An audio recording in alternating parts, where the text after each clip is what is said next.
Hello friends, I am Dr. Ruchika Gar, consultant gynecologist and associate professor in medical college, and today we will be discussing about Asherman syndrome.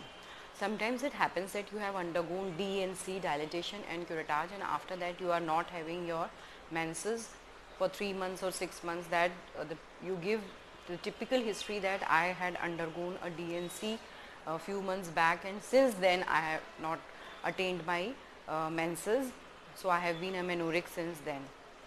So, apart from DNC, if you undergo DNC after your delivery, for sometimes for retained placenta or something, or because of certain infections like tuberculosis, which is quite prevalent in India, and schistosomiasis, you can get Asherman syndrome. So what is Asherman syndrome? In this, there are adhesions between the uterine cavity, between the anterior and the posterior walls of the uterus. There is a honeycomb like pattern, that is, they are got stuck to each other. Okay. So what are the symptoms of Asherman syndrome?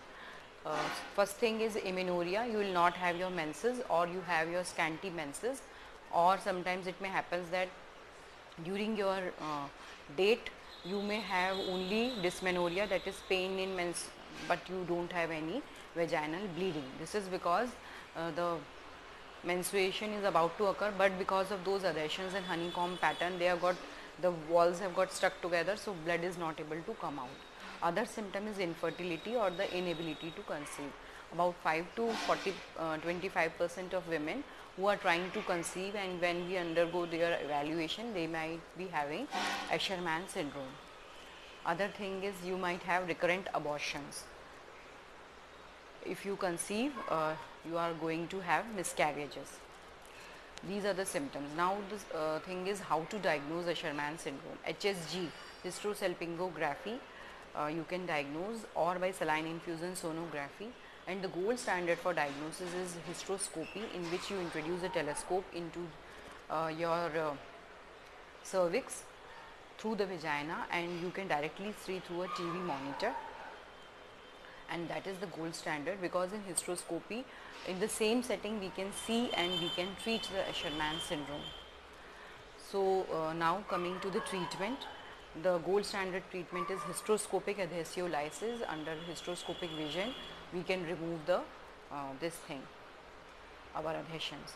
And during DNC and all, when we do a dilatation and curettage, if we undergo it under an ultrasound guidance, then also we can, to a few extent, certain extent, we can prevent Asherman syndrome, then, because then we don't do over curettage, and then we don't damage the endometrium, because in such cases the lining of the uterus, the endometrium is quite thin. So after undergoing the hysteroscopic adhesiolysis, the doctor will introduce a copper T or an IUCD inside the uterus, because we have to prevent the reformation of the adhesions. So if there is something kept in between the both walls of the uterus, it will prevent the both walls gluing together. And the doctor will also prescribe you estrogen hormone, because it will help in building the endometrium or the lining of the uterus, because that's quite thin.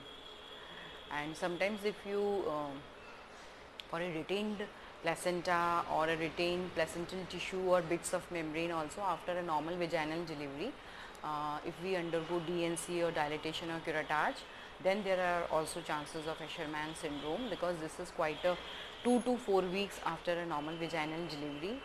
It's quite a vulnerable period, whenever endometrium is vulnerable to damage if we undergo this thing procedure. Or if sometimes people don't use contraception and they very frequently undergo DNC for inducing an abortion, that can also be reason. So this is all about Asherman's.